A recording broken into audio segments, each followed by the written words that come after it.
Halo sahabatnya, salam hebat luar biasa. Selamat datang di channel Kami Bisa, anak Indonesia pasti bisa. Hari ini kita akan sharing, belajar sama-sama gitu ya tentang orang sukses lagi.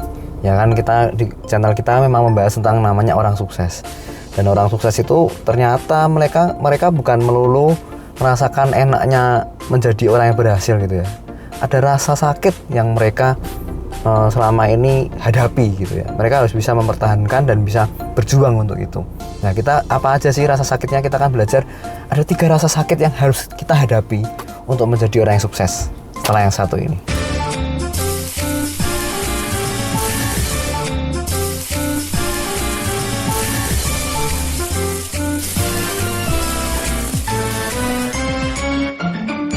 Satu kualitas yang sama yang dimiliki semua orang sukses di berbagai bidang, teman-teman. Mereka memiliki ketahanan yang besar ketika menghadapi kesulitan atau menghadapi kepedihan hidup. Mereka tuh punya daya tahan yang kuat, daya tahan yang besar. Nah, itu ternyata saya sering sebutnya dengan HPP gitu ya, High Performance People.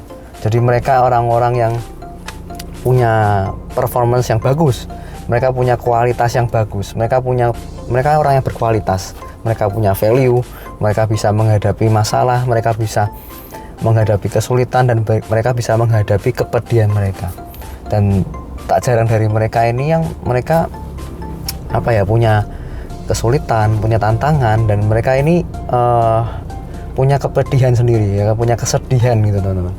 Dan ada punya rasa rasa sakit lah, kita bicara rasa sakit. Selama ini kan kita cuma melihat wah orang-orang kalau sukses itu enak ya, orang-orang kalau sukses itu bisa dapat ini dapat itu, bisa beli rumah, beli mobil, bisa nggak ada rasa sakit lah, nggak ada rasa yang namanya kepedihan, kesedihan dari mereka. No, mereka juga seperti manusia biasa teman-teman, tapi mereka bisa punya daya tahan. Ya, ini yang membedakan antara yang sukses dan orang yang biasa-biasa aja. Orang biasa-biasa aja, mereka punya kepedihan, mereka punya juga kesulitan yang sama, tapi mereka tidak punya tahan uji gitu ya, tidak punya daya tahan. Sedangkan orang yang sukses ini punya daya tahan. Nah, kita akan belajar teman-teman, supaya kalau kita mau jadi orang sukses, kita tahu kita harus punya daya tahan di bidang ini. Ada 3 hal kesedihan gitu ya, atau mungkin kepedihan yang dimiliki oleh orang sukses itu apa aja. Yang pertama teman-teman, yaitu mereka tidak membutuhkan orang lain untuk menyemangati mereka. Wow. Jadi mereka itu punya, kalau kita belajar tentang namanya interpersonal ya. Jadi bagaimana bisa berbicara dengan diri sendiri. Mereka ini sangat jago. Mereka ini punya kemampuan skill di bidang itu gitu ya. Bagaimana mereka menyemangati diri sendiri. Ya kan, kalau saya seringkali belajarnya di depan cermin, ya kan saya katakan saya pasti bisa, saya pasti bisa. Itu namanya afirmasi gitu ya, supaya kita ini bisa bicara dengan diri kita sendiri. Jadi mereka tuh nggak butuh orang lain untuk menyemangati mereka, mereka bisa menggerakkan diri mereka sendiri, sehingga akhirnya mereka bisa menggerakkan orang lain.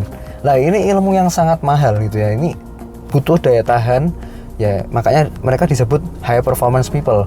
Mereka bukan orang rata-rata, karena mereka ini bisa memberikan semangat untuk diri mereka sendiri. Ya kan, dan rata-rata mereka orang-orang yang sukses memang mereka ini punya interpersonal yang baik. Mereka punya interpersonal dan intrapersonal yang baik. Kalau interpersonal tuh bicara ke diri sendiri, kalau intrapersonal tuh kita ke orang lain gitu ya, kita ke masyarakat. Jadi 2 hal ini mereka ini betul-betul belajar menguasai bidang ini gitu kan, sehingga mereka ini ketika mereka bisa menggerakkan diri sendiri, mereka nggak butuh bukannya nggak butuh support dari orang lain, mereka tetap butuh support dari orang lain, tapi yang menentukan keputusannya yaitu dari dalam diri mereka. Sehingga kalau orang yang bekerja keras dan berusaha yang keluar dari dalam diri mereka ya, betul-betul keluar dari hati mereka, itu akan hasilnya akan luar biasa, hasilnya akan meledak gitu, hasilnya akan tak terbayangkan teman-teman, dibanding kalau kita cuman kita bergantung dengan orang lain gitu kan. Wah, kalau nggak disemangati, kalau nggak dimotivasi gimana ya kan. Mereka ini bisa menggerakkan diri mereka. Saya harus baca buku. Mereka baca buku supaya mereka termotivasi ya kan. Saya harus ikut seminar tanpa disuruh-suruh. Mereka tuh udah kayak mereka tuh udah bisa autopilot untuk bisa mengerjakan apa yang harus saya kerjakan, apa yang membuat saya semangat, saya harus lakukan itu ya kan, tanpa harus disuruh-suruh. Nah, itu ciri-cirinya teman. Yang kedua teman-teman, mereka mengerti bahwa mereka akan tidak dimengerti. Bahasanya. Jadi banyak seringkali orang sukses itu kan berpikirnya visi ke depan, jangka panjang. Mereka berpikir udah beberapa step ke depan dibanding orang-orang rata-rata. Nah, seringkali salah dimengerti oleh orang lain. Ya, seringkali ini menjadi menjadi malah bumerang buat diri mereka. Karena orang lain akhirnya nggak percaya, orang lain ada banyak yang meragukan, orang lain ada yang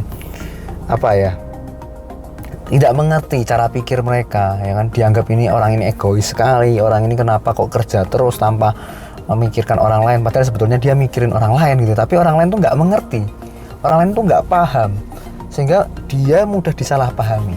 Ya, orang sukses tuh mudah disalahpahami. Ya, dipikir cuman kerja keras terus, cuman uang terus, ya kan, pikirannya cuman duit, cari duit dan lain-lain. Padahal sebetulnya dia punya banyak utang. Dia harus berpikir jangka panjang, harus berpikir beberapa langkah step ke depan. Ya, dibanding orang biasa rata-rata yang nggak punya utang, contohnya gitu. Nah, tapi dia pengen sukses, saya pengen lunasin tentang saya pengen bisa berhasil, saya harus bikin perusahaan seperti ini. Akhirnya orang lain melihat, wah, orang ini kenapa terlalu kayak gini ya? Orang ini kok cinta uang sepertinya, ya, disalah mengerti lagi, ya kan. Jadi ya sudahlah, ini yang harus kita terima. Kalau kita mau jadi orang sukses, kita memang harus berpikir jangka panjang. Kita harus berpikir beberapa step ke depan dibanding orang rata-rata. Karena orang rata-rata nggak ngerti. Kalau mereka ngerti, mereka pasti jadi orang sukses juga, ya kan. Mereka nggak ngerti, mereka nggak paham. Akhirnya mereka menyalahpahami orang itu.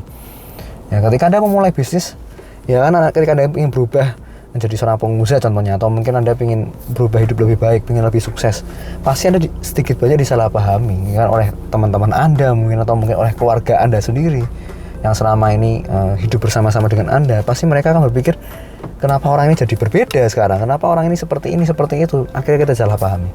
Nah, tapi tenang teman-teman, ternyata itu dihadapi oleh semua orang sukses di seluruh dunia. Yang ketiga teman-teman, yang terakhir, yaitu mereka menuntut lebih banyak kepada diri sendiri.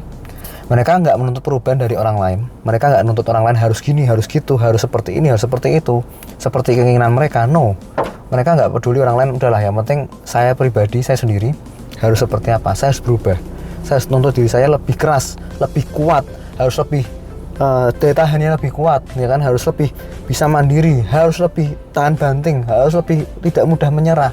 Terus itu yang dilakukan oleh orang sukses. Mereka menuntut banyak pada diri sendiri, ya kan, keras kepada diri sendiri. Ya, ini saya banyak belajar juga teman-teman, dimana mungkin dalam waktu kehidupan saya beberapa tahun yang lalu, 10 tahun yang lalu, saya lebih mudah dihancurkan oleh keadaan itu ya. Padahal sebetulnya kalau kita keras dengan diri sendiri, keadaan itu bisa melunak pada diri kita. Dan kita harus keras dengan diri sendiri gitu ya. Keras bukan berarti kasar atau mungkin memukuli diri sendiri. No, keras itu berarti kita harus mendisiplinkan diri. Kita harus seperti apa? Kalau mau sukses berarti kita harus melakukan apa yang harus dilakukan, bukan apa yang enak dilakukan. Kalau enak dilakukan semua orang mau, tapi apa yang harus dilakukan itu tanggung jawab kita harus lakukan. Oke, jadi ya itu saya sering ngomong gitu ya, 3M gitu ya. Mulai dari diri sendiri, mulai dari saat ini, mulai dari hal kecil, ya kan. Jadi otomatis kalau kita mulai dari diri sendiri, kita nggak usah menuntut orang lain berubah gitu. Kalau orang lain terinspirasi dengan kita, atau mungkin memang mereka termotivasi dengan kita, otomatis mereka akan berubah karena dirinya mereka sendiri. Mereka ada kemauan dari dalam diri mereka sendiri. Itu akan jauh lebih bagus. Oke, jadi itu aja teman-teman sharing dari saya. Ternyata mereka juga punya satu tantangan, kesulitan sendiri, ya kan. Mereka ini punya rasa sakit yang mereka harus alami, mereka harus tempuh, mereka harus hadapi rasa sakit ini.